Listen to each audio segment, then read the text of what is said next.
We are currently in the car headed to, well, where we're meeting Hank Harisson, and we're going to go talk to him about his book and about his daughter Courtney Love and his late son-in-law Kurt Cobain.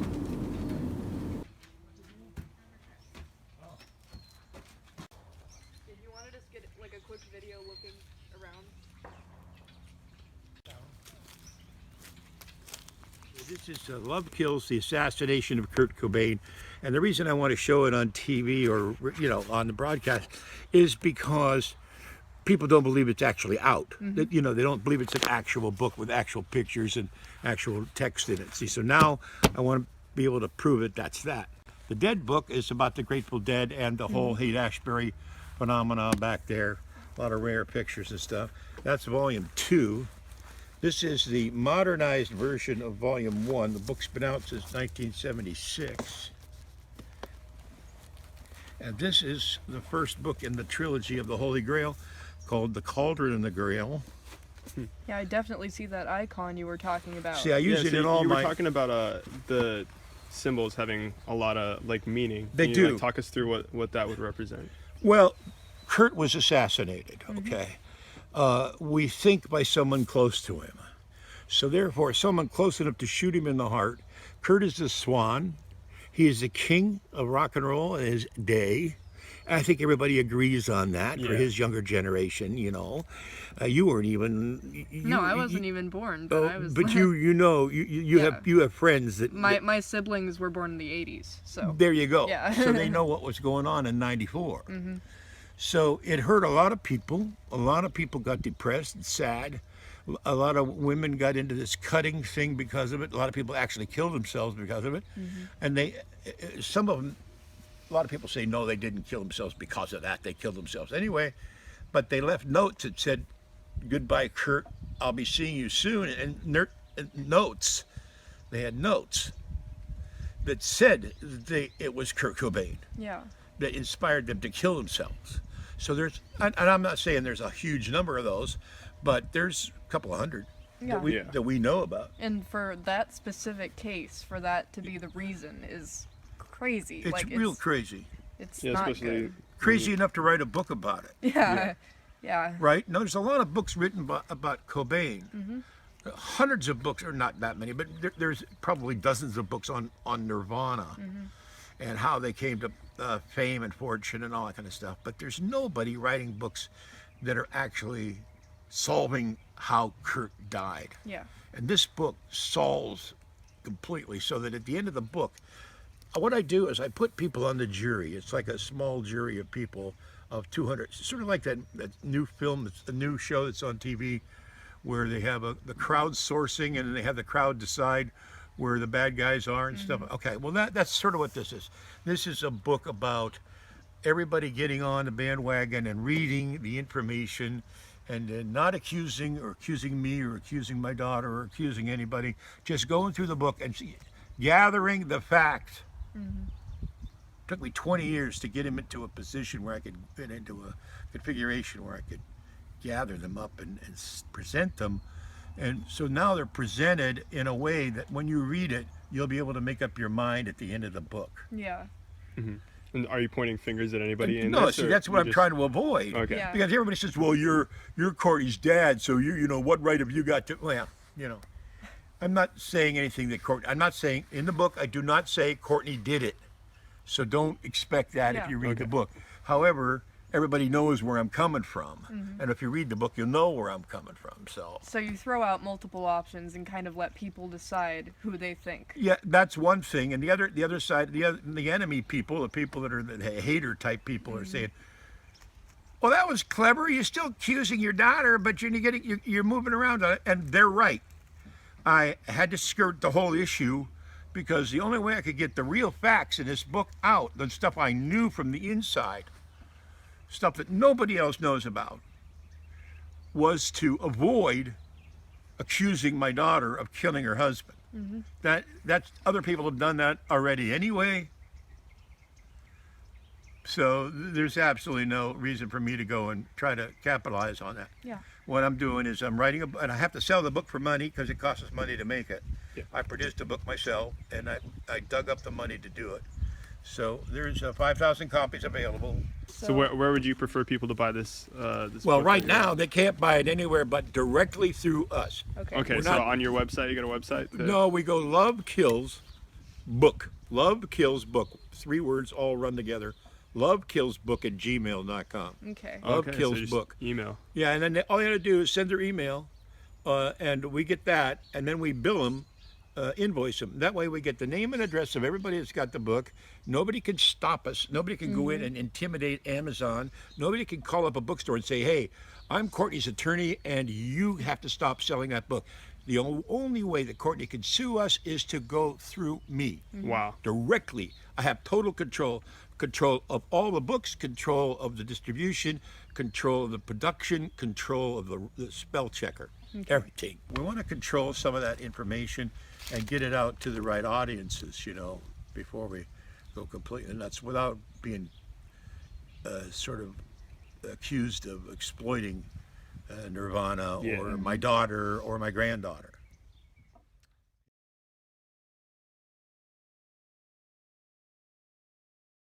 We are a registered Archives is a registered publishing company. It's not some kind of self-publishing. We publish other stuff other than this. We have 2 horse books and another book coming out on Courtney's poetry, by the way, which she left with us, which she wrote long before she met Kurt. And some of the stuff that people are saying about her pisses me off too, because they're saying, she didn't write that, Kurt wrote that, or that proves, because the poetry she wrote in juvenile hall and sent me and gave me, and the poetry she wrote in Ireland when she was living with me, and the poetry she wrote when she lived on the houseboat in Sausalito with me, was all very, very astonishingly good stuff. Yeah. Bizarre, but astonishingly good for her age. She was 14, and she wrote poetry, publishable poetry at 14. So and some of it is a lot along the lines of some of Nirvana's lyrics, and you can sort of get a theme of who influenced who. I'm not saying Kurt didn't do his own work. What I'm saying is when they got married, when they met, they started merging information and ideas. Just like if you live with a boyfriend or a roommate, you're going to say, well, I'll wear my hair a little bit differently because I saw her do it, that kind of stuff. Yeah. So it's called transference in psychology. But to say that Kurt ripped her off that she ripped Kurt off is not necessarily true. Sorry, Let's get back to the backlash that you were talking about. So are you worried about like Courtney trying to, pursue some legal action to stop this? Or Well, bring it on. But, yeah, a little bit. I am a little bit worried about it, but, it's like, you're going to expect that she has to realize that the book isn't really out to be harmful. There's all kinds of books out there, and she controls all of that. And so everybody that wants to do a book on Cobain or Nirvana or her or Frances Bean or anything like that, they have to go through Courtney, and that's a hell march. That's a march to the River Kwai right there. Yeah, I don't think I can name a time when someone was really successful in getting rights from Courtney for anything. Unless she controlled it. Yeah. In which case they were very successful. Yeah.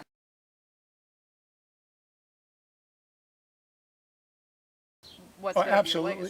be your legacy? As far as you said, all the books, no. This book particularly, yes. That I think it isn't so much my son-in-law, he's dead. Yeah. It's his legacy, number one, and well, actually number two, because number one is my granddaughter.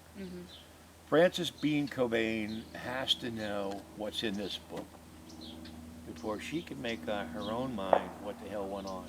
Because she's been told one version of what happened. She wasn't there. She wasn't in the room. So Courtney's been influencing all of her opinions. Brainwashed, total. Yeah. Wow. Like all parents do to their kids. Yeah.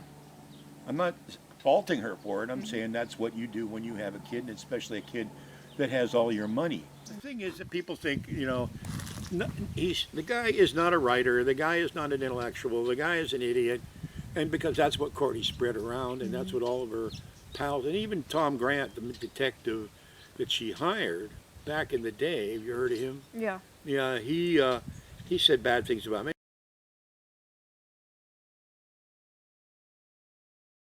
And Well, I wasn't. The answer is there wasn't much communication. When Courtney, you see, okay, let me start to answer your question this way. The phone rings. The book starts out this way. The phone rings, and I pick up the phone, and it's my lawyer, and my yoga instructor and my lawyer are on the phone together. And they're saying, "Hank, did you hear the news?" And I said, "What news?" "Kurt shot himself." And I said, "What? No, man." "Oh, that's right. She said he had a shotgun last time I talked to her." And then I hung up. And then my wife, Trina, called and said, "By the way, did you hear about Courtney? She heard it on the car radio." And I said, "Yeah, I just heard Denny and Bob just called me." And she said, "She finally did it, huh?" And I said, "What? Don't you remember when she lived with us in Menlo Park? She used to go around the house and say, 'I'm going to kill myself a rock star.'" And we thought she was kidding, man. Wow. So when we heard that, we said, "Jesus, what the, you know?" And then I started saying, "Oh my God." We had no evidence whatsoever. We didn't know anything about it. I never met Kurt. She wouldn't let me go anywhere near the house. We were supposed to go up there for a Christmas vacation, meet the baby, all that stuff. No, my mom was 86 at the time. She promised my mom it never happened because Kurt was in the process of being murdered by somebody. Okay? So, and we didn't know that, of course, until after it happened. So at that point, I started looking and looking and looking. A month later, maybe 2 months later, Tom Grant comes along because he surfaces. He's been behind the scenes the whole time, but he didn't get any publicity until after he quit working for Courtney and released information to the public. And then finally, I hear about Tom Grant. Tom Grant gets interviewed on the TV and on the radio, and I said, "Oh, she hired a detective." And so the whole case starts to fall in. We were in the dark completely, except what we knew. Well, it turns out what we knew was a whole bunch of stuff that we didn't know we knew. yeah. Huh. So I said, I better start listening to this guy. So we went on and got records, and we listened to Nirvana, and we listened to Bleach, and pre-Nirvana, Pen Cap Chew, and all those early records, and the bootlegs, and the ELPs, EPs, EPs, extended, LPs. yeah, and especially one that he did with William S. Burroughs, a poet, called "The Priest They Called Him," and other things that Kurt did. And we said, "This guy's pretty heavy, man. This guy's not a kid. This is a full-blown poet. This guy's the next Bob Dylan," I said to myself. And I started listening to his poetry, and I started listening to his music. And then I started listening to Dave Grohl and to Chris, and it's just a trio, and they're making all this noise, and I'm going, "Whoa, this is heavy." I was with the Grateful Dead. It took 30 people and 400 stacks of speakers to get the sound out. These guys are doing it, just 3 guys and a couple of side people. So I said, "That's pretty heavy." So I started listening. Now, at first, it's grunge, so at first, when you're an old rocker and an old jazz person and a classical person like me, you don't get it. But if you listen because your son-in-law is doing it, and you have to listen because you have to find out what's going on, you get it eventually. It makes sense, and then it starts to be good. Yeah. And I realize after, so I'm maybe the oldest grunge guy. It was just amazing when I made the breakthrough and I started listening to the music. So then I said, "Wait a minute. This heart-shaped box thing." Courtney used to send us stuff, and I used to send stuff, and she used to collect doll parts, and they were heart-shaped boxes and stuff. So I knew that there was some symbolism that was leaking into the two of them in their relationship. So, as far as Courtney's music goes, you were talking about her poetry earlier. So, if you were a fan of her poetry, or maybe not a fan, but just knew that it was good, do you like her music? Yes. Yeah. Okay. Undeniably, yes. However, boy, it's awful dark. Yeah. It's really dark. There's some highlights to it, but it's profound and it's dark. Yeah. And she had a dark life, and there's a lot of things that happened to her that were dark.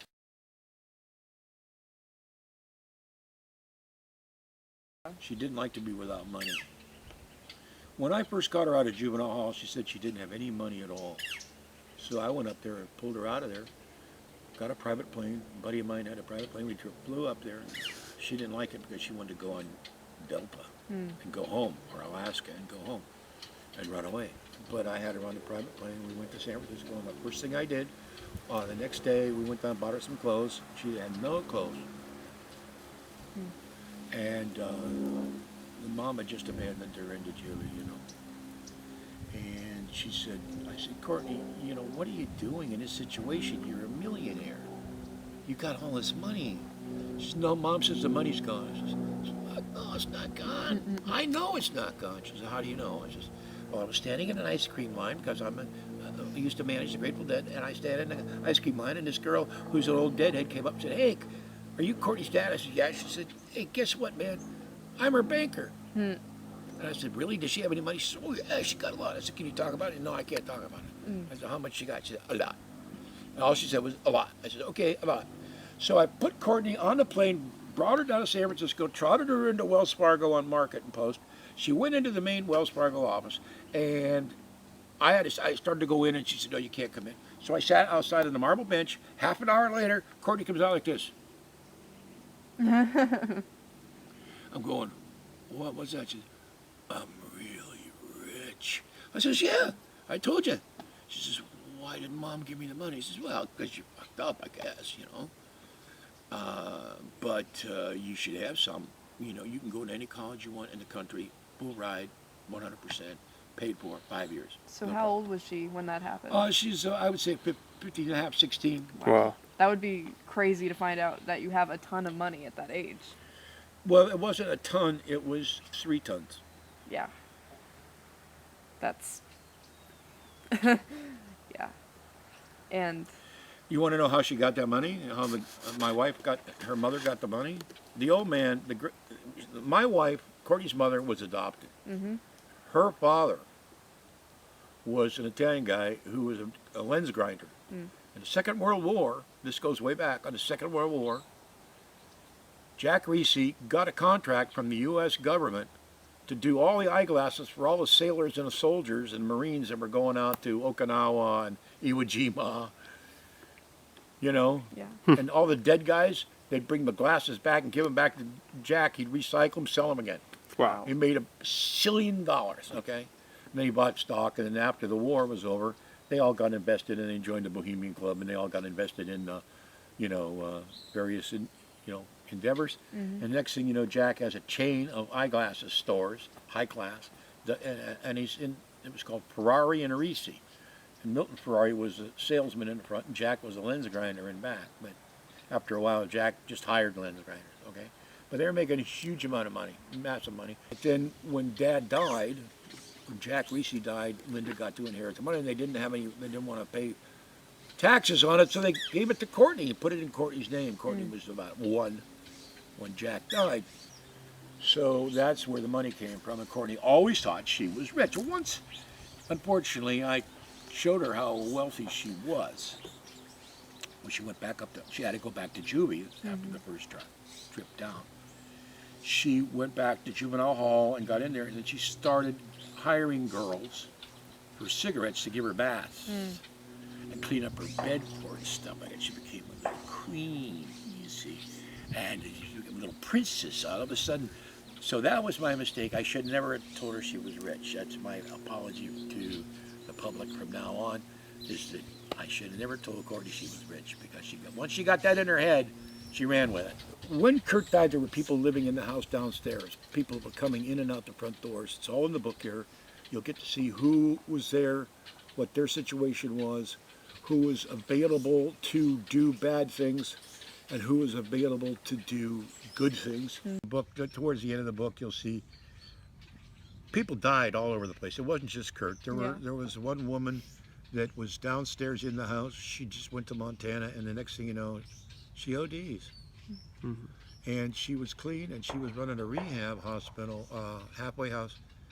She died. Jennifer Adamson. And then there's a woman that is very famous now, who's a famous writer, and she was there at the house, and they got her to get out of there either before or after Kurt died. I mean, we sort of got it down till Kurt died exactly 2:30 in the morning on Easter, on the day after Easter. Like, so it was a Monday, you know, the day after Easter morning at 12 in the morning, or Easter morning. It was in that 24-hour period there. Yeah. Pretty much sure that his body laid, that they gave him an overdose first and he died. And then they shot him to make it look like a suicide. Yeah. All overdoses at that time in Seattle were being investigated because they didn't know what the heck was going on. But if you had a shotgun, then it was okay. It was suicide. You didn't have to investigate it. So that's why they put the shotgun in the mix of things, because. But it was like 8 to 10 hours after he was dead that they shot him. Yeah. So with all these kind of suspicious circumstances, like, what would you say is the common factor in all these? I know you're not trying to point fingers. Money, for one, and the people. There, you know, Courtney was one element, but there's other people involved in this who were benefited a lot by Kurt's death. But yeah, it's all in there. I'm not just plugging the book, but I can give you this much information: is that Kurt was murdered. There's no doubt about it, and we know pretty much who did it. At least we know within 85 to 90% who did it, and we know how it was done. We know who caused it to happen. We know why they did it. We knew, but the innocent people who were bowled over in the process are unfreaking believable. There's about 50 people just in the first tier of innocent people that got knocked over. And then there's a couple 100,000 people that were hurt and injured psychologically from his death. But I'm not even talking about, Tom Grant's big on that, but I've only been able, there's not enough room. I have chapters that I wrote and threw away because the room is not available in a given book. The book would be that thick if I went through every case history of every suicide that killed themselves that we can definitely attribute to Kurt's killing himself. But he didn't kill himself. One that I found that was really suspicious, one case, was El Duce, whatever his name Oh, was. wonderful. I love Duce, man.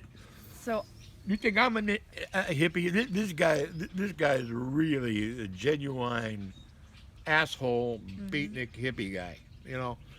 And I hung out with him. I got to meet him. Yeah. And I got to hang, yeah. I met him in Chicago. I met him in San Bernardino. Very intelligent, funky guy. You know, real like almost trucker or dock worker kind of guy. Yeah. You know. Okay. Blue collar all the way, and he was blown away by this whole thing. What do you want to know about it? The fact that he died, the fact that he was thrown under a train. Yeah. Gee. Turns out El Duce was the only guy that was see, first of all, let me start. I know we don't have time, but here's the deal. it's all right. Yeah, keep If you go up to somebody in public and say, "Hey, Duce, I want you to blow my old man's head off," that's illegal. You can't do that. It's illegal. It's called solicitation of homicide. State of California, it's illegal. Federal, it's illegal. If you say, "Hey, Duce, I want you to fly up to Seattle across state lines and blow my old man's head off," that's a federal crime. Duce passed 2 lie detector tests from 2 different top-ranked lie detector guys, polygraph examiner. And he passed them. So somewhere along the line, Tom Grant and some other people, I think, were trying, they don't tell me, we're trying to get Duce to testify under oath in court so they could bring charges against Courtney. Not for killing Kurt, but for soliciting a homicide in public. Which pretty much implies. Which, well, that's, yeah. Yeah. But she's still going to get 10 years if she gets found guilty, right? Week later, 2 weeks later, Duce's under the train.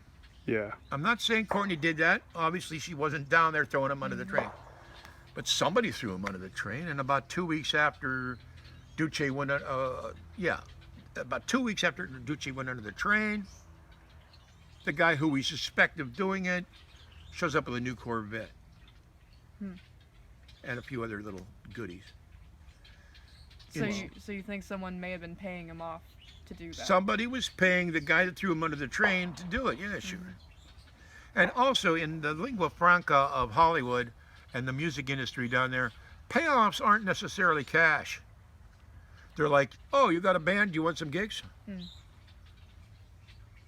You know, oh, you know, you're playing bars in San Bernardino. Oh, guess what? We'll put you on a 6-state tour. And you can front for, let's say, Metallica. Yeah, yeah. So now you're playing in front of an audience that's so big, and you get a 10% chip off of Metallica's gate. You're talking millions of dollars. And all you got to do is get up in the morning and get on the train, get on the plane, and go and play your gig.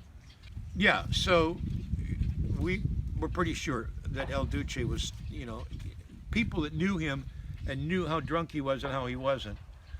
They say he could stagger down the street stoned on a whole bottle of vodka and not skip a beat, and then go to the gig and play drums and sing and not skip a beat at the gig. He's a musician. Yeah. So people that knew him were surprised, and they knew what happened as soon as they found out he was dead. And there he is under the train. Well, actually, didn't go under the train. He went up against the side of the train, and that was killed him. The train was going 60. Train weighs 800 trillion tons, right? Yeah. Something going 60 miles an hour at that weight, it's going to kill you. For all we know, he was clubbed on the back of the head and with a shillelagh and thrown towards the train.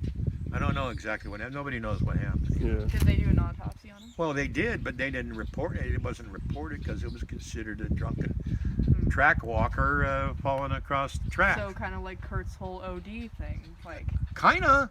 Gee. Oh, kinda. Yeah, very kinda. Yeah. Yeah. But okay, there's 3 or 4 others of those too. Wow. And I can't go into them, but some of those are in the book too. People that have been killed or died or murdered in suspicious circumstances surrounding before and after Kurt died. Yeah.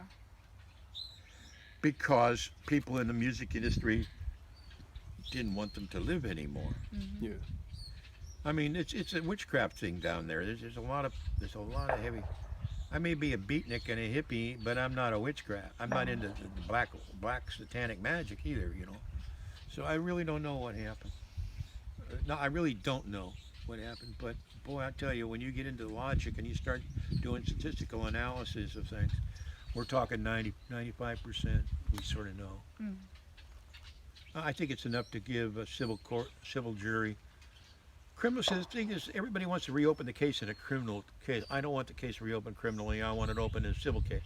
I want to get a bunch of people together and sue whoever did it in a class action lawsuit. So everybody gets like $1,000 or $2,000 and from somebody's estate, or for, you know, so that the people, not me, I don't want the money, but people who were traumatized by Kurt's death, mothers and fathers who lost children, mothers and fathers whose children are so traumatized to this day that they can hardly work or keep a job but are still alive, that kind of thing. Even if everybody got $1 as a reparation, it would scare the living crap out of Hollywood, out of Courtney, out of Courtney's people, all that stuff. The public, I think, needs to spank butt on this one. I don't think they're going to hang anybody. I really don't. I don't think anybody's going to do any time over it. But there's going to be some butt spanking, a lot like what OJ got, if you do a lawsuit. Anyway, this is all the people I'm thanking. There's a table of contents. It's a properly done book. Now, Memoria was one of Kurt's songs.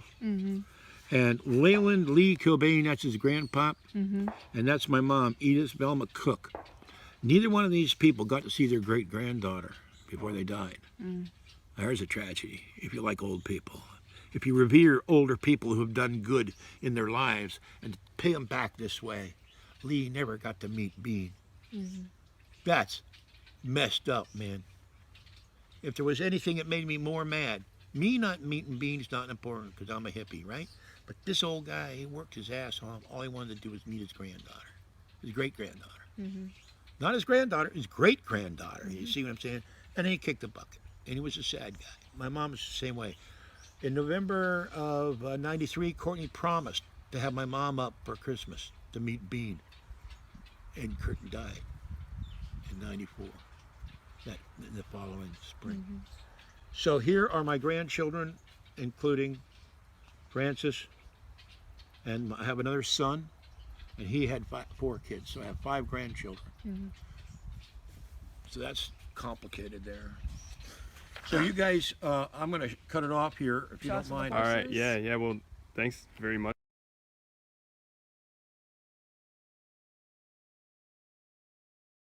With Courtney Love's father.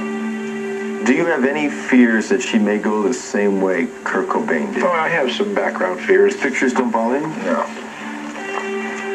No. That she's acting like this in a public place? No, that's her.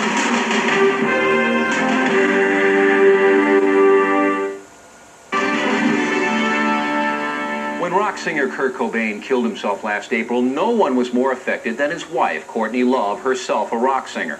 Courtney was left with a baby girl and a lot of problems. Apparently, some of those problems have not yet been resolved, and many are worried about Miss Love, but not her father. Jeff Cole with our report.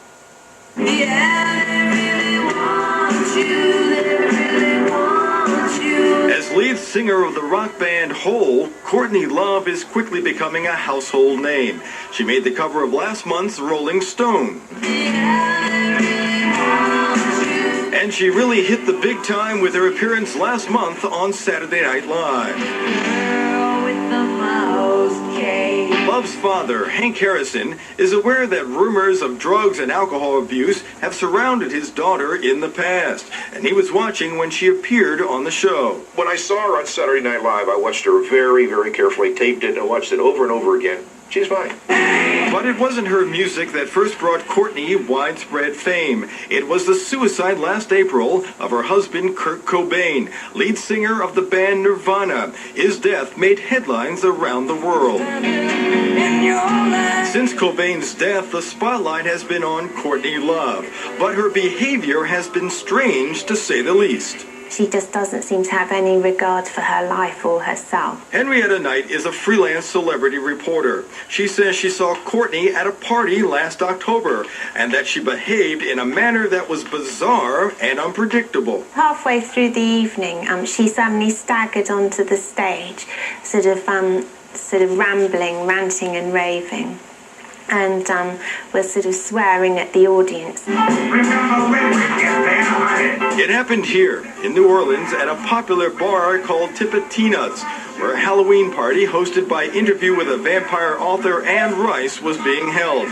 General Manager Steve Thomas remembers Love had come in earlier in the day and asked that she be allowed to perform at the party, even though she wasn't scheduled to do so. About 5 o'clock in the afternoon, she strolled into the club, and I was working on a register over there, and she kept asking me questions, and I was kind of busy because the sound check was going on, and so I turned around and just to say what, you know, I mean, she was really annoying. And I didn't even know who she was until she said, "I'm Courtney Love, I want to play here tonight." Love did perform at the party, but according to Knight, things got even more out of hand later in the club's VIP room. She suddenly flipped, rolling around on the floor. You could just see all these bruises and marks, horrible marks all over her. Did she appear to be on drugs at the time? Oh, definitely. I mean, nobody behaves like that unless they're a complete nutcase. If she was not under the influence of drugs, she should be. Because, I mean, you just don't act like that. After about 20 minutes, Love abruptly departed. She just got up and walked off with her friends into the night. Courtney Love refused our request for an on-camera interview, but she told Inside Edition that she was not high on drugs or drunk that night. She says she was simply winding down after her stage performance. Love has admitted in published reports that she has gone through rehab for drug addiction. However, professionally, everything seems to be going Courtney's way. She scored a gold record with her latest album, Live Through This, and she has a hit single on the charts called Doll Parts. Doll Parts. Love told us that since the birth of her daughter, Frances Bean, 2 years ago, and her husband's suicide, she has straightened out her life. To discover another side to Courtney Love, we came here to this horse farm south of San Francisco and talked to Hank Harisson. No, I don't think she's in a downward spiral. She's gone through a transitional period in her own career. She's an entrepreneur. She has a lot of responsibilities. She's a band leader. And, she has a baby to take care of, too.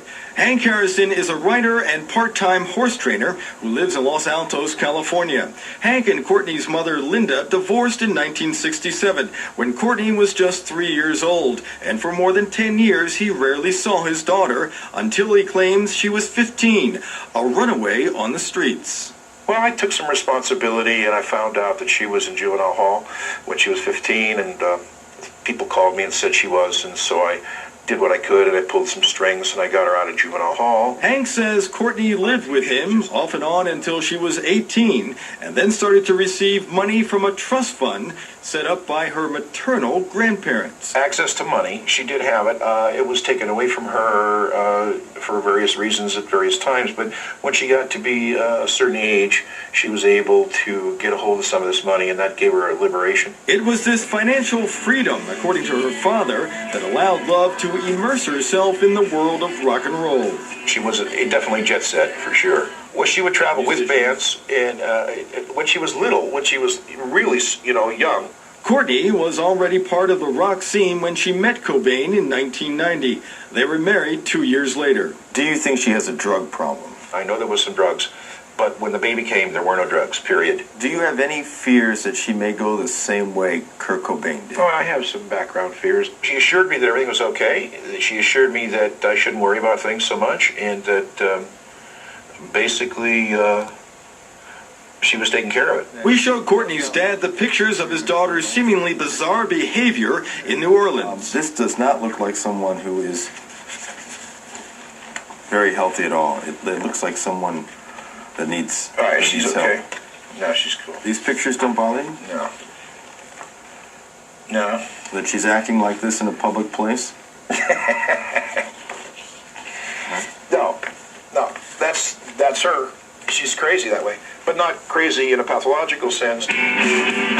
Whether Love is truly on a path to destruction or on the road to rock stardom, only Courtney knows for sure. She told us she's getting help for depression, but that her music is her best therapy.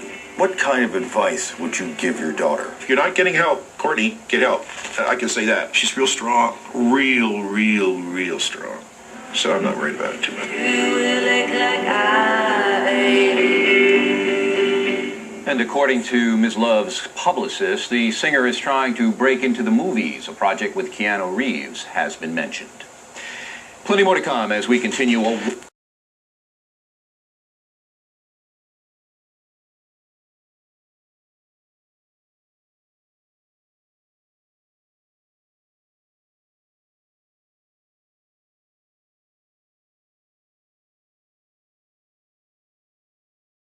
In her plan, what she had in mind was the best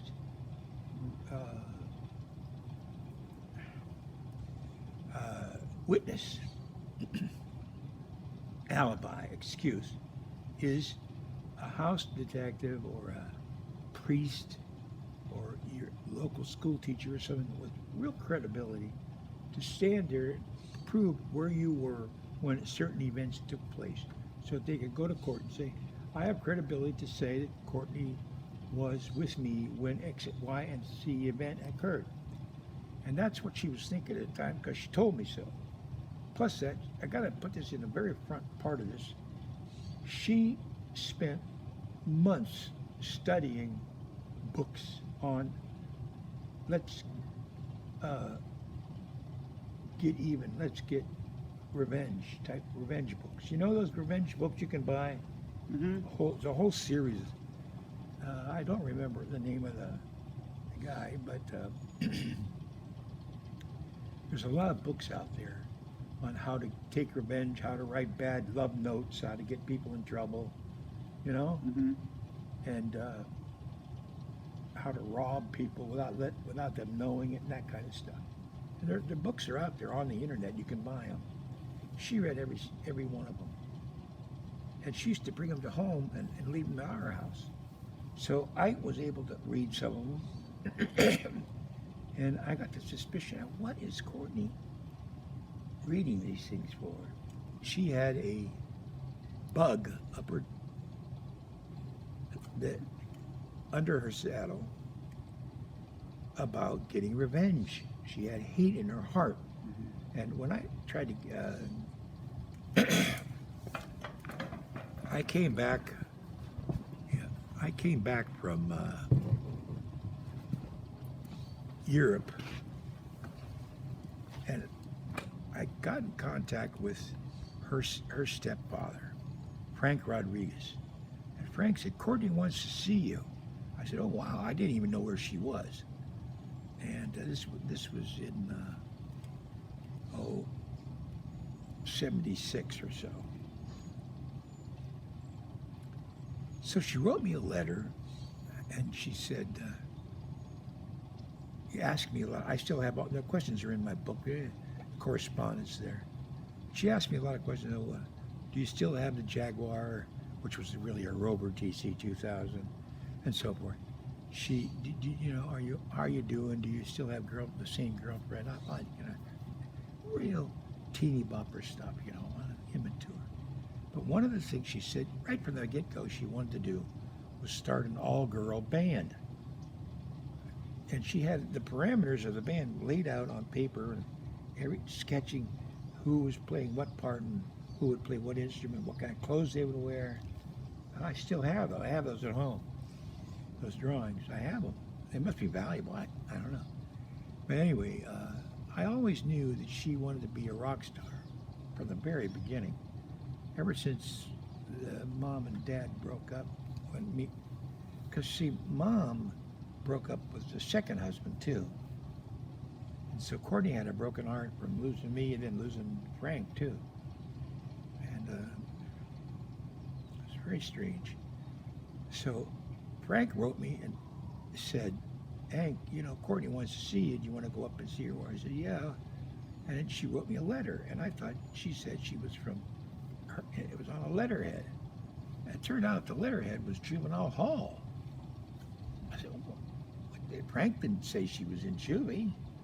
So I was surprised to find out she was in juvie. They had actually put her in juvie because she was beyond parental control. Well, parental control for those people was, oh, you didn't do the dishes. I'm going, oh, come on. So I got a buddy of mine, he had a private plane, fly me up to Salem, and I went and saw her. And I got in there, and what I wanted to do was my mom to meet her, and my mom had never met her. So I got in to talk to her, and it was pretty heartwarming. I took some pictures, and I said, gee, this is terrible. I could have raised her better than throwing her in here. I would have spoiled her, but I wouldn't have raised her like this. I wouldn't have thrown her away like so much trash. Just get rid of her. And that's what sort of hurt me is after all the court cases we went through and the divorce, forcing me to give up custody because they had the money in her name. There was a couple of $1 million. In those days, was a lot of money that had been transferred to Courtney's name to avoid income taxes. And they were afraid that I was going to go after the money. I didn't even know that it was in her name until later. So, to make a long story short, Courtney wrote the letter and said, can you come up and see me? The next day I went down and sent her a dozen red roses. She wanted to know what, she wanted a Bad Girls album, that kind of stuff. I sent her all that. And then she said, can you come and see me? And I went up. Before I did, I contacted Salem, Oregon. I contacted Salem, Oregon, and they said, hey, you can come and see her, sure. I said, well, what's it going to take to get a visit off campus? Take her off, bring her home for a week or two, He said, well, that's going to require some, a little bit more. So I went through that whole procedure and got permission to take her out. Mm-hmm. Well, obviously, they checked me out, and obviously my so-called, quote, criminal record, which consisted of some weed, and I think I had one bounce check or something like that, I don't remember, was not going to stop me from visiting. When we got to, it was a pretty good visit. Went up there and it was a pretty good visit. And I got the impression that this poor thing was shoved around quite a bit from pillar to post from a mother who really didn't care much about me or her. And I had a mother, my mother, her grandmother, was willing to take her in, and did actually. So I could have arranged and tried to arrange to get Courtney to go and live with my mom for a while. Because of the brother, I had a bunch of brothers and a bunch of half brothers and all kinds of stuff. And they were kind of well off. He was a highway contractor, so he had a little bit of money. So they could have taken care of her. She was still in high school. They could have got her in high school and everything. I was going to set her up and get her back down with our family. And it worked out for a little while, but she actually did go live with them for a while later. But it was a very sad, tragic situation, man, because Linda Rodriguez, the mother, the biological mother, didn't have the slightest concern, or at least she didn't show it, for Courtney's overall well-being. Not really. I mean, she had compassion for people, but I don't think she gave much for Courtney. She put Courtney in the street. What she did, she just kicked Courtney out.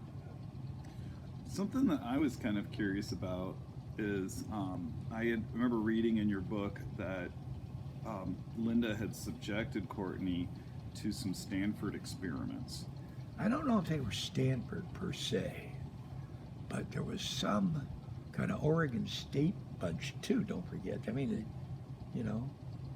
Oregon is Oregon box, Reich, reparenting crap. They had this thing about reparenting. What's that? And Reichian psychology, Wilhelm Reich. Wilhelm. Yeah. Yeah, that kind of stuff, And they put her, they were saying that Courtney was a bad kid, but the truth is they were doing tarot readings, fire walking, Hatha yoga, Raja yoga, Lira yoga, running on no food, that kind of stuff. All kinds of. Oregon it was Portland. It was, back in the day. They were just as bad as the Haight-Ashbury. I mean, wasn't nothing different about it, except it was Oregon. You know what I mean? And they were cuckoo kiki, And Linda was as much into it as the rest of them. And I don't know what they were exposing her to, but it was. Oh yeah, they gave her pills. They gave her Tuinol, which is the red and the blue and the red pill, sleeping pill. Tuinol. It's a hypnotic truth serum type of thing. Seconol, Tuinol, and. How young was Courtney at that time? Well, she was just in juvie, so she would have been or before she went into juvie, 14, between 12 and 14. I don't know exactly, 13. And they were trying to get her to erase me from her mind.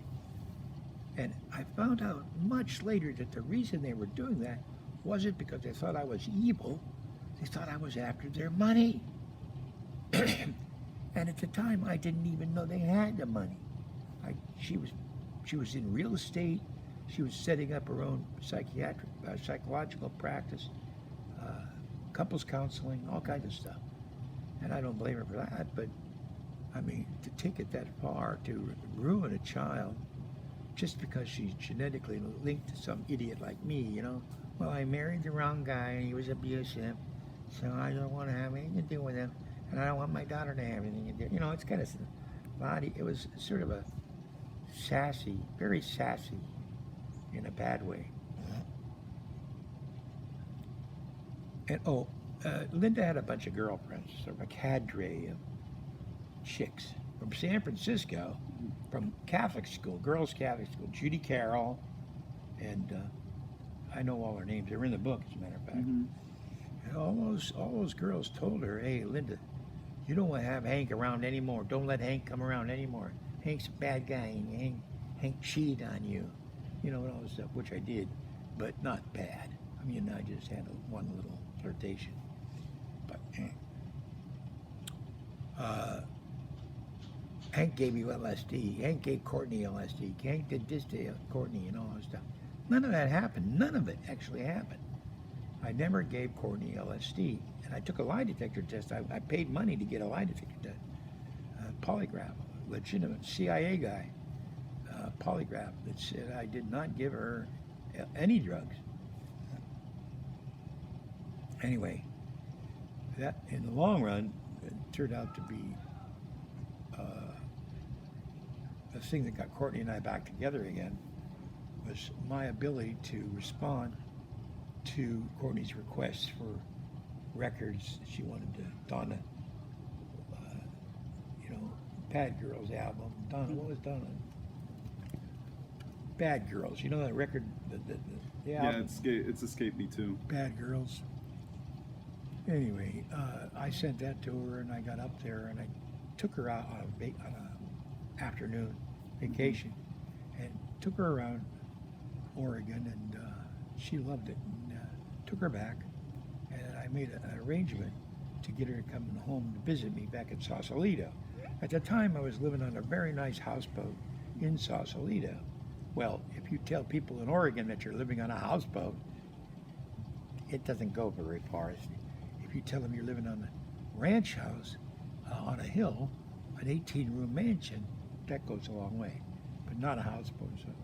But to me, Mr. Cool, I thought living on a houseboat in Sausalito, Campus Marina, Gate 6, man, that was like bohemian paradise, you know? And as a matter of fact, Alan Watts lived about 2 boats down from me. So wild. It was wild, man. It was really wild.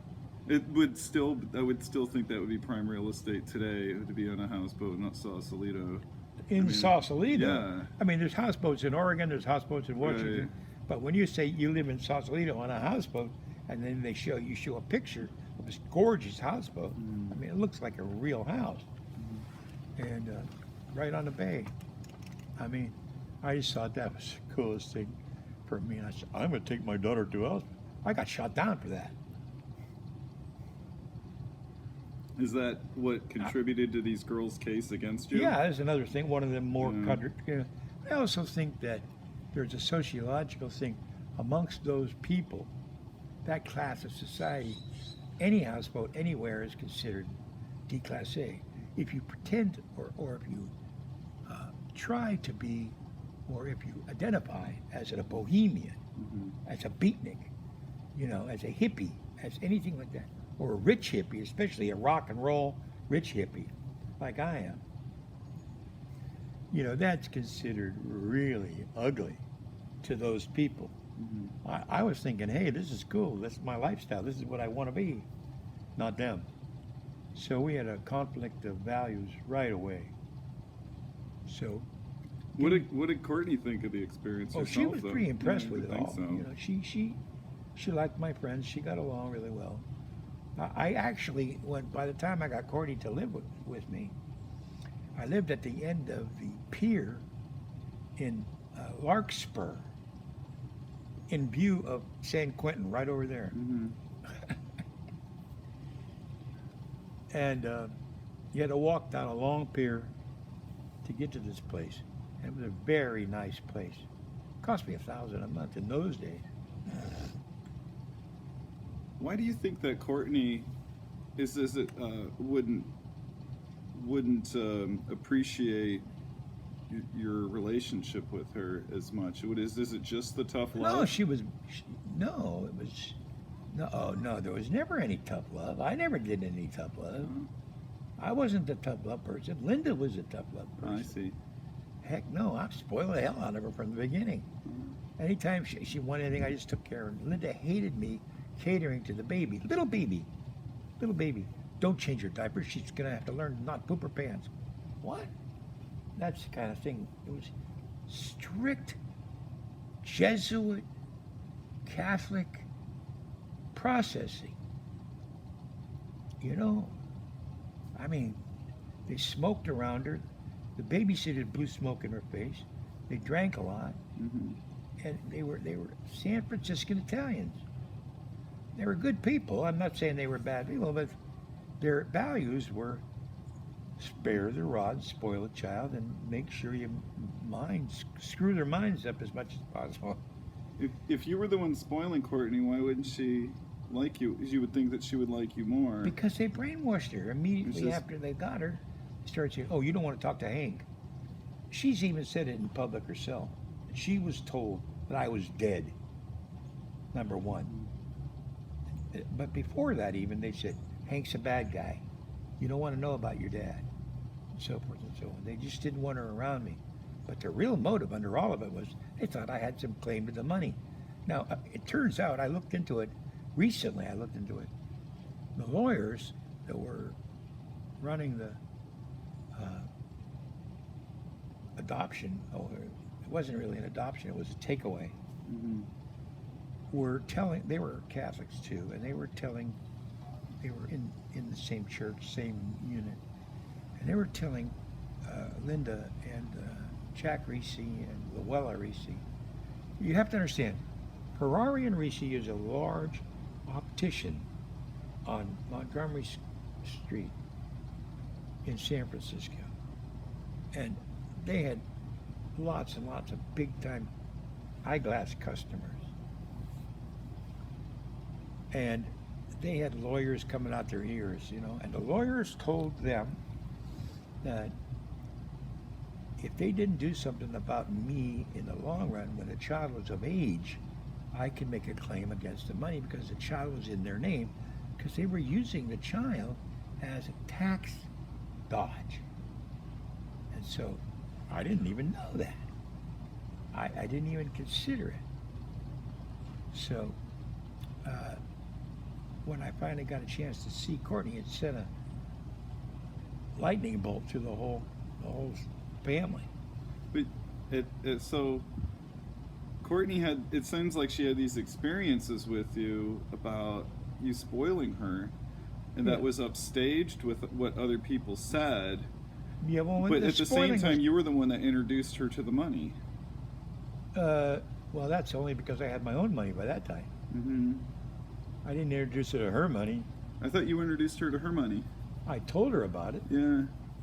Yeah, I did. I told her that was a mistake. I shouldn't have done that. Right, that's what you wrote. But she knew I had money too. See, so she said, "Oh, I'm pretty good," you know, because she at that time she was actually almost ruined. I mean, they threw her in juvie. What can I say? And then you kind of turned her into a whore, and there was all kinds of street kids. She was beat up by a bunch of punks in Oregon a couple of times, you know, and she had a rough life. My kid had a rough life. She'd been much better off with me, or my wife, or whoever I was with, or my mother and my family. Nah, they weren't going to let that happen, man. And I couldn't figure out. Now, I'm not 100% sure it's always because of the money. It might have just been probably just vindictive. Just, I'm not going to let Courtney go with Hank, you know. Well, that's ridiculous type of thing, you know. It could have been bad, more than the money. But there was a lot of money floating around, a lot of money. In that era, to have $2.5 or $3 million in trust for a 5-year-old child or a 3-year-old child would be a lot of money in those days. It's a lot of money now, but in those days it was a lot of money, you know. And you could buy a lot of money. You could buy a lot of stuff for a lot of houses, a lot of buildings, a lot of stock for $2-3 million in those days. But as far as you're aware, the only reason Courtney didn't like you or that friction just came from what other people around her was saying, kind of like what people around Linda was saying. Yeah, but Courtney went to the university bookstore, the Bohemian bookstore, you know, in Springfield, you know, the Kenkese bookstore, right? And she goes in there, and Celestial Arts, my publisher at the time, put out this nice poster with a Kelly eyeball on it. Flying eyeball was the Dead, the 82 edition. And she took a look, she knew my name. She took a look and she said, "That's my dad!" She went around the store screaming, "That's my dad!" And I found out about that because the guy at the bookstore was an old friend of mine. She just went around the store screaming, "That's my dad." Do you? And she went up to him and she said, "Do you know him?" She said, "Yeah, I do know you. I know Hank." And guy from San Mateo. And she said, he said, you know, he just lives in Marin County. He lives in Fairfax. Or he thought I was Fairfax. I was Sausalito by that time, but I was still Marin. And she said, "He's alive?" And I said, well, later when I found out that he said that to me, I said, "Did somebody tell you I was dead?" She said, "Yeah, Mom said you were dead." Ooh. I didn't feel good about that. I didn't want to get revenge or anything, but I felt, well, why would they do that, you know? Trying to cut her from looking for me. So they were afraid of me for some reason. They were afraid I think it's because they thought I was going to make a claim. So I did some research and I found out that their lawyers told them that I had a claim to some of the money. I didn't know I had any claim to any money. I didn't know. But apparently their lawyers told them I could make trouble. I had money of my own at the time. I wasn't that real. So that was that story. So, you know, like a dumb, stupid person. As soon as I got control of the situation and got her back down to the Bay Area, got her to San Francisco, took her in to see, well, I was standing in line at a ice cream place, and this woman comes up to me and says, "Are you Hank Harisson?" And I said, "Yeah." She says, "Are you Courtney Love's father?" I said, "Yeah." "Do you know Courtney?" And she says, "Yes, I do. I'm her financial counselor." What? She said, and she happened to be a deadhead. She knew me because of my dead books. So I said, "What's the deal?" I said, "Courtney right now is up in Oregon in juvenile hall." She says, "Well, when you get a chance, you bring her down and introduce her, because I want to talk to her." And she gave me her card, Wells Fargo Bank, Trust, Montgomery Street, you know, number 1 Montgomery. Okay, I didn't know what the implications were going to be, but got her on the plane, brought her down, got her settled in Sausalito with me at the hospital, drove over to Frisco, got into the bank, sat in a marble bench. She went in with her. I got up to go in with them, and she, "Oh, you can't come in, you can't." And I said, "Oh, okay. So I went back and sat down on the bench. About half an hour later, she came out like this. Somebody just punched her in the face. I'm going, "What's the matter, Courtney?" She says, "No, I'm a millionaire. I really am a millionaire." I says, "Yeah, everybody knows that." No, Mom said I didn't have any money. Mom said all the money is gone. Not only did she say I was dead, they told her all the money was gone. The money still isn't gone. That money went on forever, dude. I mean, right now, if you went down there, you'd see there'd be a couple of $1 million floating around there. They're wealthy people. Considering all like the lies and the tumultuous childhood that Courtney has had, do you have any concerns with the way Frances is being raised? Actually, the funny side of that is, yes, a little bit, but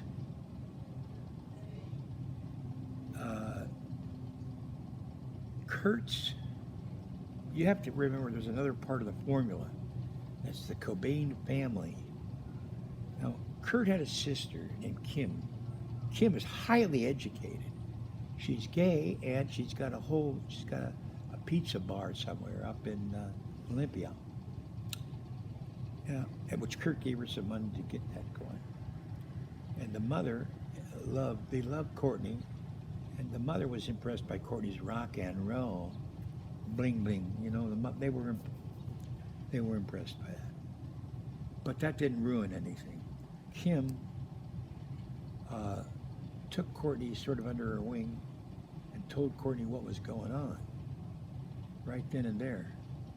So Courtney bought her a house, and they bought in Olympia. What do you mean that Kim told Courtney what was going on? With me and with them and the family and I see. Everything else, you know. So, what was your original question again? Was if you had any concerns about Frances?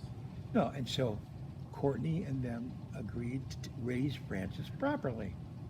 So there was a little bit of crap going on. Courtney took her.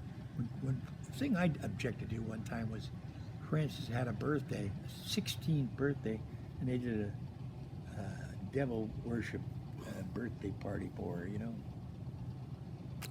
It was some kind of black arts. Like a ritual. No, it wasn't. No, it was just kind of a fake rock party, a music party with I don't know, Alan, several alternative black arts people, Halloween people, you know. But I don't think that hurt her. I don't think it killed her. Somebody got smart because they sent her, first of all, when Kurt died, he left the baby the most money, at least a big chunk. And that money went to pay for any college anywhere. And Kim and the mother, Kurt's mother, managed to make sure she went to a beautiful university, and they got her back east. She went to school and she learned a lot, and she learned, I don't know what she majored in, but it was plenty good. She got a high education, you know.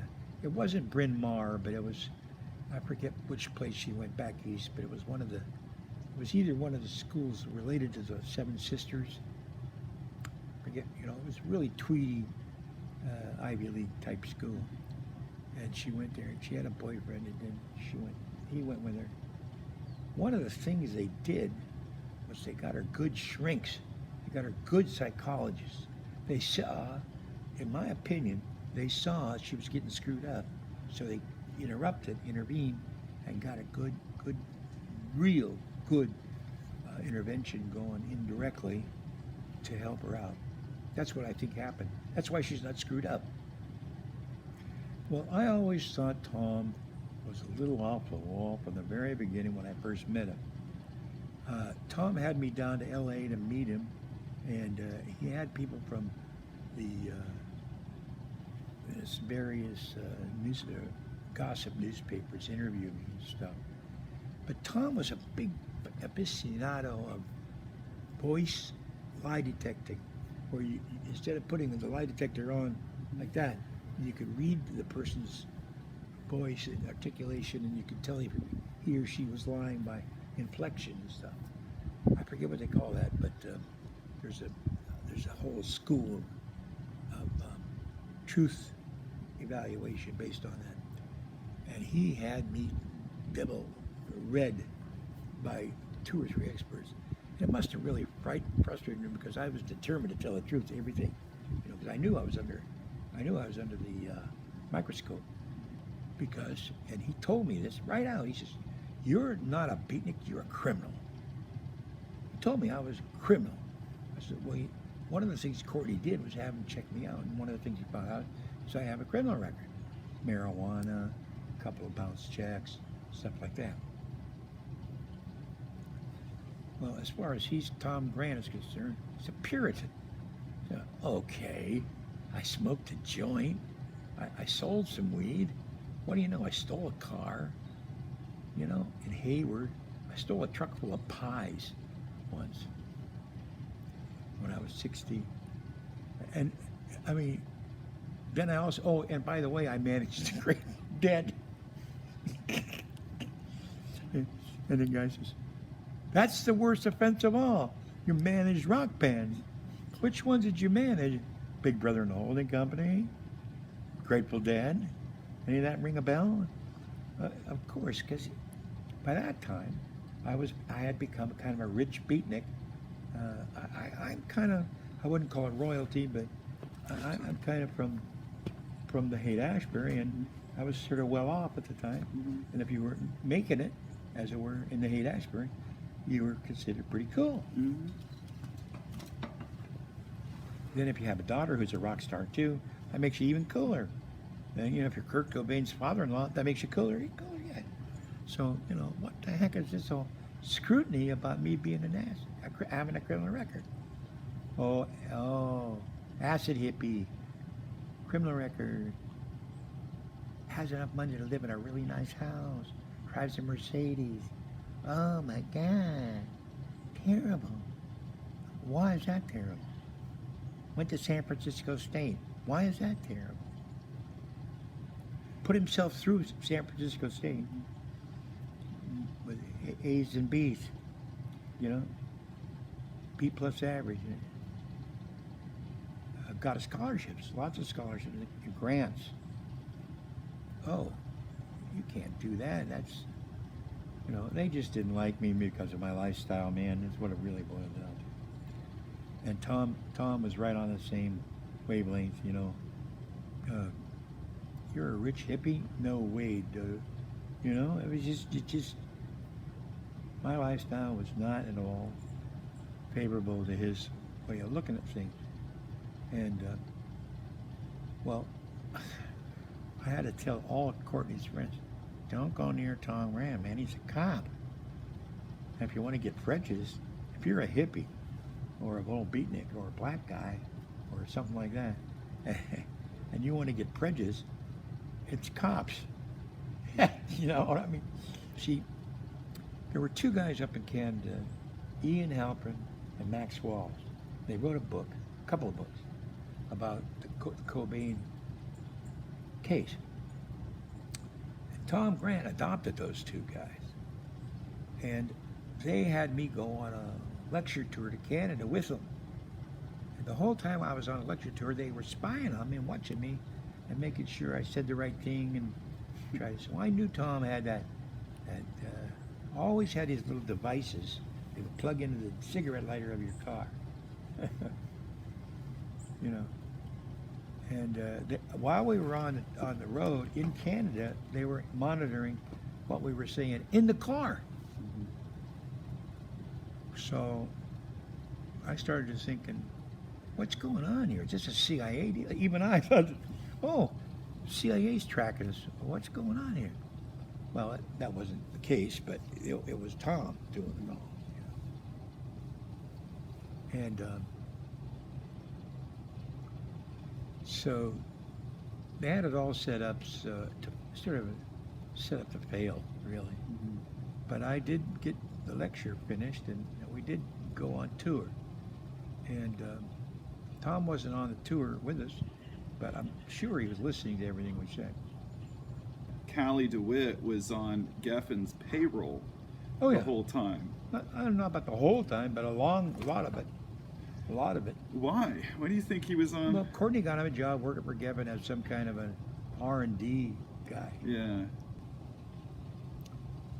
What do you want to know? I mean, I guess I'm kind of just my connection with that is I was kind of curious to know if you had suspected, as some people do online, of Callie's involvement. Oh, absolutely. Oh, of course. First of all, in my book, I make it really clear. There's a chapter which you should read if you haven't. It's called Callie's Golden Parachute. In Silicon Valley, when you get a golden parachute, it's when they kick you out with big money. You know, when you quit or get fired with big money. So Callie got a golden parachute when he left Courtney. golden parachute consisted of a couple of years' work with Gepin, and I think Gepin went along with it. I don't know why, but he took the recommend. I think what happened was Courtney called up David and said, "Look, David, this guy Kelly's a good guy. Why don't you give him a job?" And I think, I'm not sure that it's speculation, but I think he hired Callie, and Callie did some work, quote unquote, for David Gepin, indirectly with Courtney. There's a couple of other cases of that.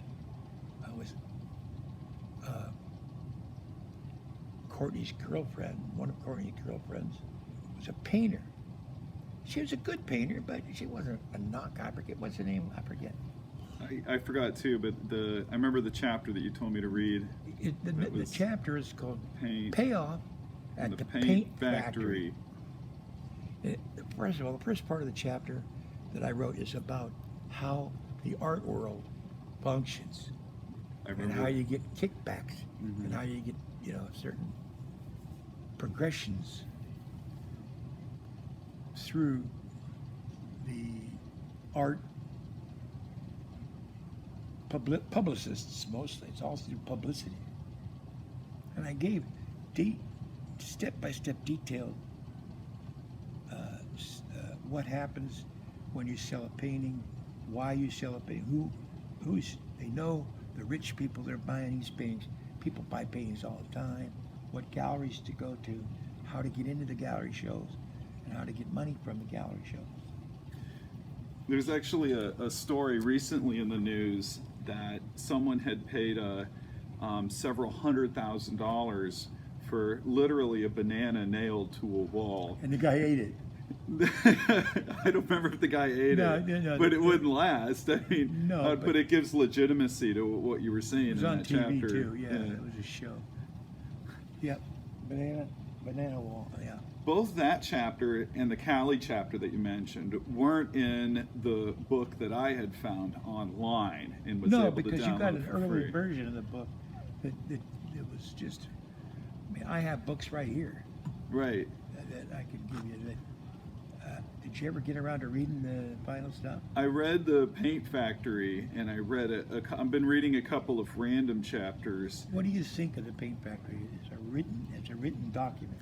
I have to admit that there are many of the chapters that I read in your book, I come to find out not just what I was looking for, but a couple of extra, really enlightening things that I never would have imagined. For instance, like how the art world functions. And well, that's what I do. It's just my writing style.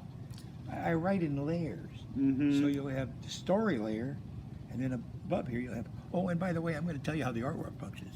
Yeah. And that's an old David Crosby. David Crosby taught me that. That's what David Crosby does in his music. Beloved wife Trina has become a writer, and she's terrific. She's knee melting terrific. How the hell did she? Not from living with me, I hope. I don't know.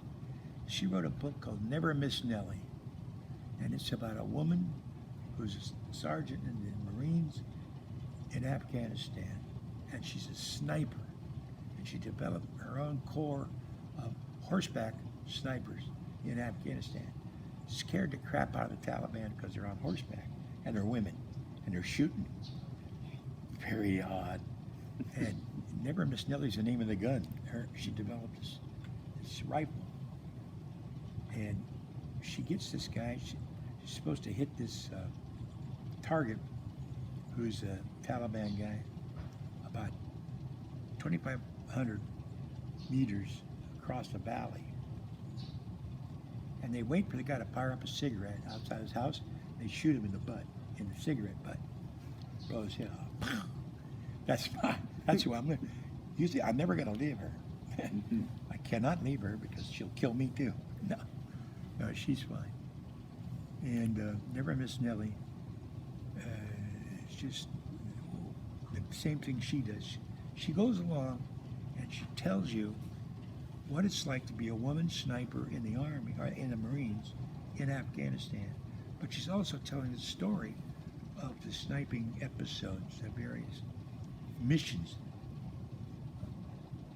Very, very interesting book. I hope the hell the book comes out soon. So I don't know if she learned that from me or Moby Dick or what, but good, all good. Oh, I know. I learned it from a guy named Nelson Algren in Chicago. Nelson Algren wrote The Man with a Golden Arm. You ever heard of that? Really? Mm-hmm. Well, you ought to get that because Nelson... I don't read much fiction, honestly. Oh, how about the Frank Sinatra movie, Frankie Machine, The Man with the Golden Arm? A movie. Yeah. It's made into a movie. Okay. Frank Sinatra as a drummer. That's the guy that taught me how to do that. Then I went over to England and studied with a woman named Frances Yates. Now, Dame Yates was at the Warburg Institute, and she took me on. She thought I was a cool guy. I went to see her, and she said, you better stay here. She got me into school over there for a couple of semesters. And I studied with her. And one of the things she taught me was you want to make sure that you're writing nonfiction, but you also want to make sure you've got the brilliance of fiction in there.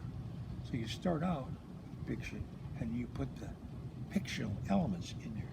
Then I also had the Kerouac background, and I also had the various, Nelson Algren's a more beatnik too, backgrounds into my blend. So it's woven like an old shirt, like an old sweater. Mm-hmm, mm-hmm. The interesting thing in this particular book, Love Kills, mm-hmm. The assassination of Kurt Cobain, is an honor book to Kurt. Mm-hmm. I would never make a mistake of screwing up or bragging or doing anything like that that would go against Kurt's reputation or his... I adored the guy. I never met him, but I adored him, you know.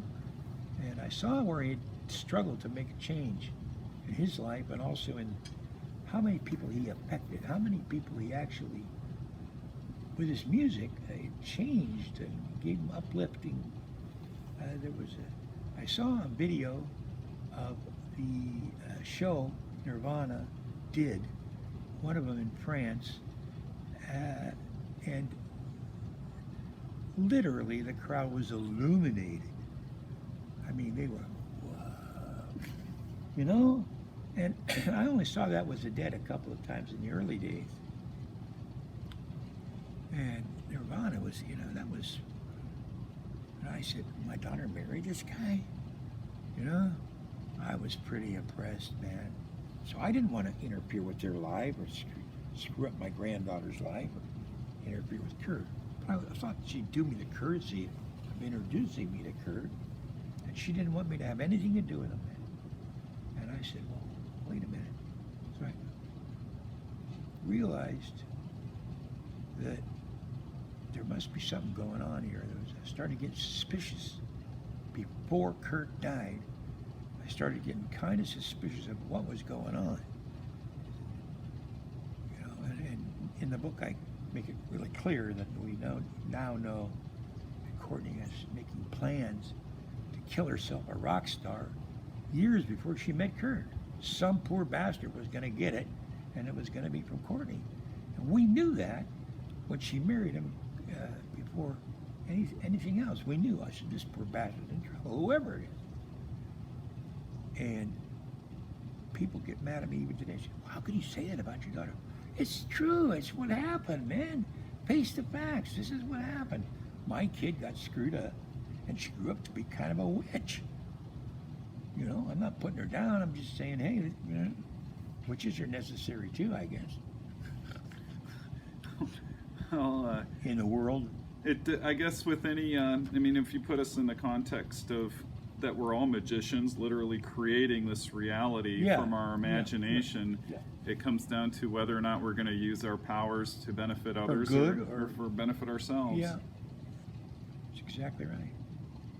And, you know, we knew that, but what's the benefit of knocking off you know, a beautiful rock star like that guy? I mean, Cobain was such a sweetie pie. nothing wrong with him. He was a junkie, but, you know, I didn't like that. But, you know, he was just a wonderful guy. And you knew it from his music.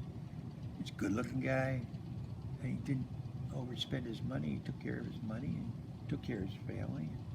He's a nice guy. Just a generally down the street nice guy. And I thought, well, she did well, you know. And then when he died, I said, oh, Christ. My wife came up to me and said, she finally did it, I ain't. You know, my wife knew that Courtney was capable of that more than I was. I was in denial about that. We knew, because Courtney would go around the house saying, you know, I'm going to kill myself a rock star someday. She would say stuff like that around the house. And she used to go to a place called the Vats in San Francisco. It was an old Ham's brewery. Yeah, near the Greyhound station. Yeah, and they had all kinds of concerts down in there. And that's where she'd get the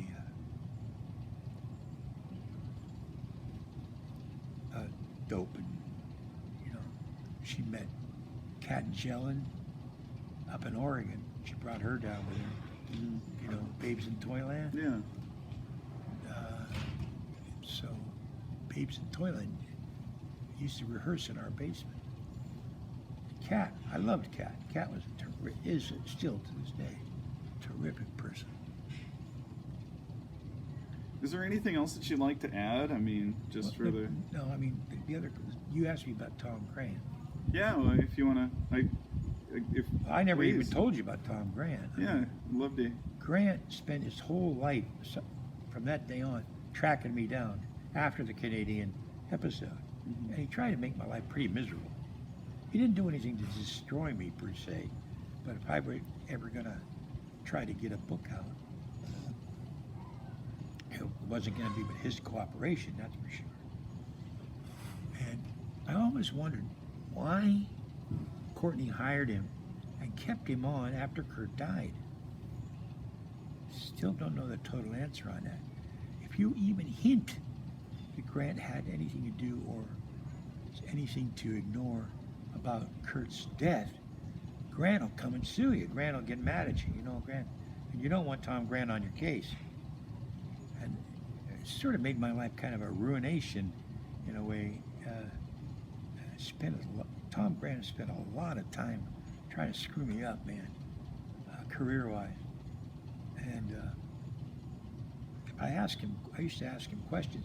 He would come around and say things to the media and feed the media stuff about me that was just not true.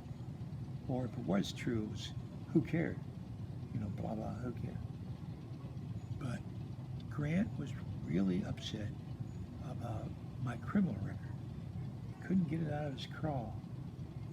And Grant, the one last thing I knew, didn't know he was sick. I did not know until recently that he was ill. And I still don't know if he is or what it was. But I have a buddy of mine who knows a buddy of his, and they told me online. But Grant was a bodyguard for Paula Jones from the Clinton days, and all this sort of stuff came to me from people who knew Grant, especially Ian Halpern and Max Wallace knew Grant. And they said he was a right-winger, real strong Republican, real conservative, very, very conservative guy. I won't use the N-word, but, you know, racist, somewhat, I guess. Would you describe him as arrogant, or have heard him speak of himself as in the third person? I have. Frightening. I've heard him talk about, you won't talk about Tom Grant that way, you know, type of thing. Use his name in retrospect and stuff like that. A bit odd. But I always liked him because he was such a strong defender of my daughter, you know, for that time. Well, then she hired him to keep on working for her after Kurt died. And one of the things she gave him to do was track me again. And boy, they were afraid of me. You see, because Courtney was afraid. She knew I used to be a crisis intervention counselor. Now, I don't know if you know what crisis intervention is, but if you see somebody that's in real dire crisis, and your obligation is to intervene, then your obligation is to lay hands on and grab and snatch, put them in a truck and take them to a hotel or a hospital or someplace. Fix them. No fucking around. And that's the only way you get the attention of these people. If you're trying to help them, you're the boss, not them. And you got to do it. You don't hit them or beat them up or anything, but you can't let them have any heroin. You know what I mean? You can't let them drink. If it's a booze thing, you can't let them have any booze right in front of you. You got to, get them under control right away. And I knew how to do that, and I've been trained to do that with. There's a guy in San Francisco named Joel Fort, and he started a thing called Fort Help, and there's several other groups like that, and they were designed to do interventions. And I studied with them. So you had mentioned to me that you had regretted not grabbing Kurt. Yeah. Do you ever wish you'd have grabbed Courtney? I did grab Courtney more than once. It didn't work. I'm a failure there, and I admit that. Any stories with that, or? Well, Courtney would just go along and fake it. Go along. Courtney's a pure sociopath. It runs in our family, by the way. I'm not saying I'm not either. But you got to work. If you're a sociopath and you know it, and it gives you trouble, you better get working on it. And I think I have, for me. But, I didn't do anything evil. You would, you've been described online as a self-admitted sociopath. Yeah, I do. Do you feel like, but at the same time you said that you've tried to write a book without bias. Yeah. Do you where have you found yourself trying to set that aside? When I was younger, I was a juvenile delinquent. I stole cars. I ran away a lot. I went into my dad's pockets and stole money out of my dad's, stuff. My dad was an alcoholic. My dad went to the 1936 Berlin Olympics. My uncle invented the talking baby doll. There's so many savants in my family. Not counting Courtney. Before Courtney, my grandfather on my mother's side was a savant. I mean, a real savant. He knew stuff. John David Cook, Pittsburgh, Pennsylvania. I was raised by those people, man. So when I grew up, I got the idea. And my dad was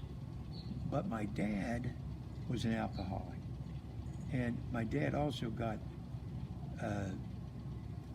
I don't know what you call it, but he was in the Army, and he did stuff like, he didn't want to kill Germans. They were going to send him to Germany. So he went to Camp Landing, Florida, and he was doing infiltration training, and he blew his shoulder up on purpose so he wouldn't have to go to Europe to kill Germans. That's a sociopathic trait. And I think it's genetic. I think part of it is genetic, man. I can't prove it, but they say some of it is, mad soldier syndrome, So I guess I inherited that. And I guess I passed some of that on to Courtney, genetically as well as the IQ. Her IQ is higher than mine, way higher, because her mom has a higher IQ. But I have about a 137 or something. But I have something that the mom's side doesn't have. I have a thing called photographic memory. I didn't invent it. It's just something you get. It's a gift, or not. It could be a curse. You remember stuff. You just remember stuff. Not verbatim on paper like some, but like whole huge dissertations on galactic evolution, for example. One lecture, you hear it. 5 years later, you can recite the whole lecture almost verbatim, and it's in there. Or how Ford invented the assembly line. All the little details to it. You just remember it all. I don't know. I didn't want to. I didn't ask for it. It just, I got it. Well, I passed that on to Courtney. I'm pretty sure because I see it in her. Some of the stuff she pulls off has to be based on some of the photo memory. She can remember stuff that she told the cops, or she can remember stuff that she told A, B, or C 10 years ago, verbatim. She remembers every detail of stuff. And I told her about it when she was a young kid. I told her, I said, you know, you probably have my photographic memory. My mom told her also, she lived with my mom for a while. Says, you know, you have Hank's memories. You got it from your uncle. My uncle invented the talking baby doll, but he was also a great inventor. He invented all kinds of stuff. So he had that memory, you see. And that's, when all this stuff was happening, I recognized that's what was happening. That was coming out. And I said, oh boy, here we go. Nobody's gonna believe me anyway, man. People don't believe that stuff. Sounds like science fiction. Especially when a person who has that kind of thing realizes it. Or if you're a sociopath and you sort of realize it and use it for kind of flaky reasons, like getting more money, or, you know, not paying income tax, or whatever you do. Whatever we use our powers for. Yeah, you know. So I tried to go into Zen Buddhism and other things, ethical things, to try to assuage against the damages that you can do with your sociopathy. And I tried to calm myself down and get a marry well. I've been with the same woman 45 years. That's commendable, especially these days when it's so hard to stay together just 1 year. So now they're saying, oh, she's a sociopath too. Well, it takes one to know one. No, Courtney called her goat lady because we had goats with the horses. Considering you've had such a pretty interesting life with the dead and with your daughter and the Kurt Cobain thing, and even just your intervention work as well, what do you want to be most remembered for? My writing. Your books? Yeah. Well, not the books per se, the writing. It's the writing? It's different. So what I did was I took Dame Frances Yates from the Warburg Institute and Kerouac and those people and mixed them with Nelson Algren and the Bohemian subculture. We were talking on the phone the other night, you and I, about Burroughs, William S. Burroughs, royalty, Bohemian royalty, and Burroughs knew Kurt Cobain was Bohemian royalty, and he actually got Kurt to make a record called The Priest They Called Him. You heard of that record? Yeah. Yeah. And Burroughs pointed out, I think to Kurt at least, that he was the inheritor of Bohemian royalty.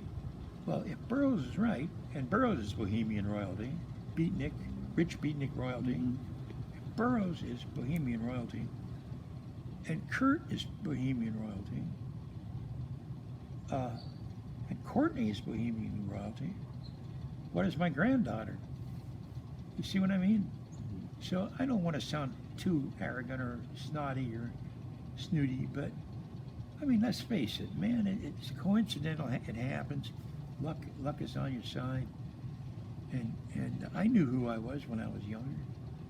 I knew I had a roommate who eventually became the bass player for the Grateful Dead when I was in junior college.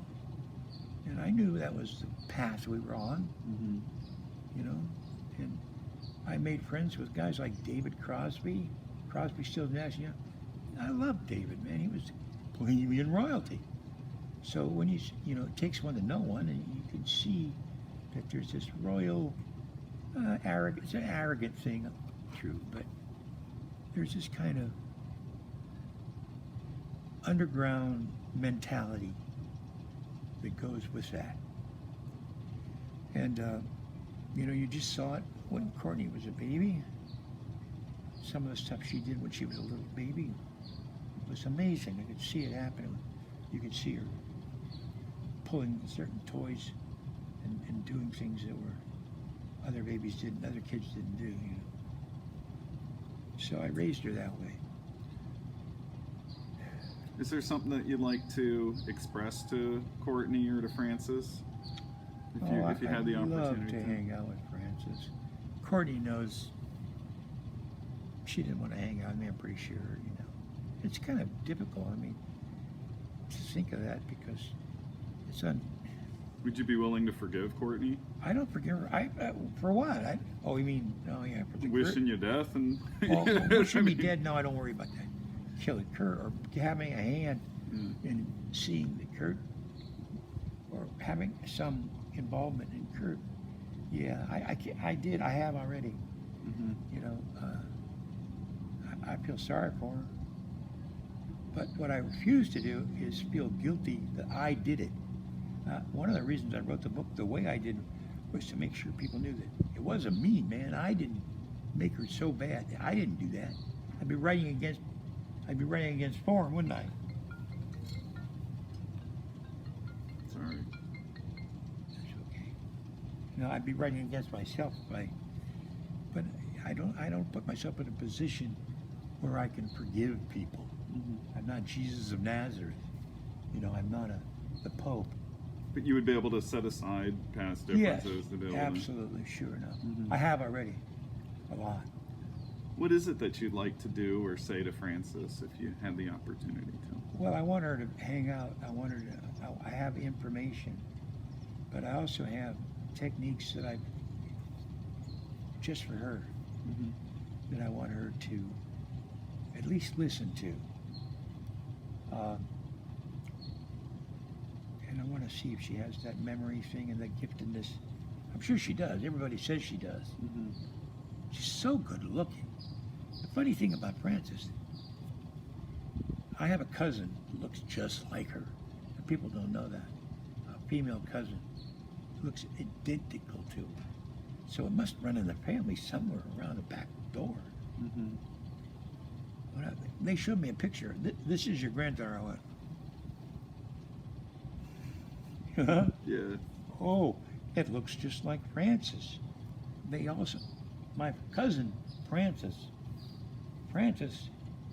Bean Cobain looks exactly like one of my female cousins in Pittsburgh, in the area around Pittsburgh. The Delancey clan. Harry George Delancey, Dolly Delancey, Francie Delancey, and Irish, the dark eyebrows, and the facial thing. Gee whiz, she's got Kurt's eyes, somewhat, but she's got the Delancey look. Irish, Northern Ireland. And kind of a random question that had just occurred to me, and it kind of ties with what I've researched a little bit about the CIA acting in San Francisco, doing LSD experiments, even sometimes unknowingly on the public. Yeah. Had you had any run-in with some of those victims in your interventions? it's hard to tell. I did do a lot of interventions, and people said he dosed me, she dosed me, and there was a lot of dosing going on. What we used to say about that is never open your rosebud or your orchid in a rainstorm or a hailstorm. Never open your orchid in a hailstorm. You know, it's a bad thing to do. And so what I meant by that was, whoever was doing the dosing, if there was intervention, if there was dosing going on, and it was with the Grateful Dead, then the CIA involvement was Owsley Stanley, who's dead now. You know who he was? The bear, the guy that invented that, the guy that developed all the acid. Oh no, but I have heard of Ken Kesey and the turn in and drop out guy. Tim Leary. Tim Leary, yeah, their connections. Well, with, if there was a CIA connection, it was Tim Leary for sure. If there was a sociopath, it was Tim Leary for sure. You think I was a sociopath? Check out old Tim. But there's a lot of Leary fans around too, and you don't want to see anything bad about him. But there's a guy named Sasha Shulgin, Alexander Shulgin. He was a chemist. He's the one that taught. Owsley was a guy named Augustus Owsley Stanley III. Have you heard him? Oh, you should check that out. Oh wait, Aldous Huxley? No. Sorry. Owsley the bear. Oh yeah, sorry. Owsley the bear, Owsley Stanley the bear. He was the acid king. He was the guy that whipped up the acid. But actually, it wasn't. It was his girlfriend that did most of it. And she studied under Sasha Shulgin at Berkeley, on about the third or fourth floor of the chem building at Berkeley on campus. On campus, man. It's the only place they could make LSD from scratch, or they had the actual equipment, separator and special perfection, you know. And they developed that over there, and then I don't know. I don't want to go into that. That's another interview. You're welcome to come and do that if you want, but that's not for today. But there's a whole bunch of information about that.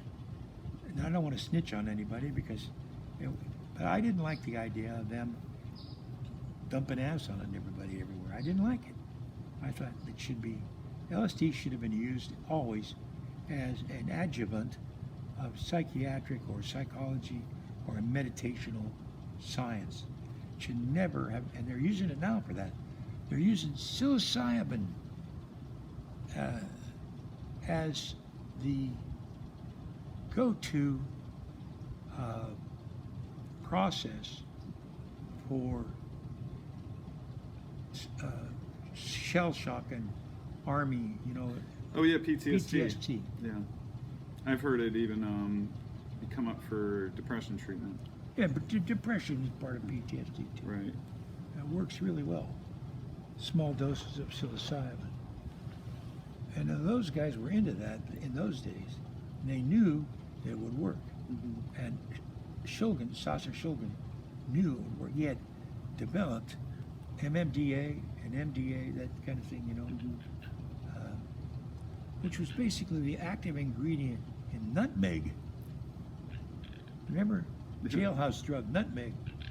Well, he extracted that out and made it. It turns out that it was, what do they call that stuff? STP. Remember STP and MMDA? I only know STP is the motor oil and the ecstasy. Oh, ecstasy, yeah. Ecstasy. That's Shulgin developed all that. No kidding.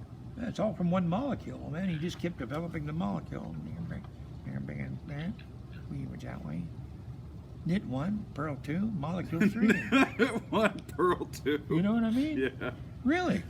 Put it that way, working molecules. Jesus Christ.